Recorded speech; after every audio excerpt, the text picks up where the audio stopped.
তোমাদের পয়সা দিয়ে দেবো। আচ্ছা ঠিক আছে। ওই পয়সা আমি দেবো, আমার ভাই বোন দেবে না, আমি দেবো। আমরা আমাদের পয়সার কোনো প্রয়োজন নেই, ঠিক আছে। আপনি যদি সেফটি কিন্তু মানে এই ফালতু লোক 2 টাকা এগো না, ফালতু লোক।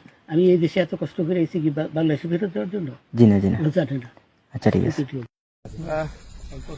আপনার বাড়ি মুন্সিগঞ্জ। নাম জিজ্ঞেস করেন নাকি?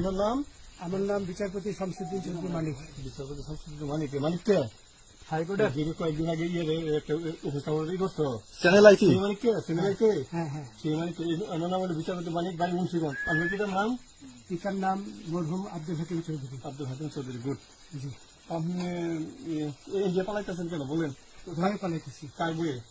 আর প্রশাসনের ভয়ে। প্রশাসনের বইয়ে? ওই একটা মেয়ে বলছিলেন যে ইয়ের বাচ্চা দীপ্তি চৌধুরী। এটা আমি খবর চাইছি। এই নামটা বলার পরে আমি বলি আপনাকে, হ্যাঁ আমি এই দেখাচ্ছি, আমি এই যুগে কিসের আমি তো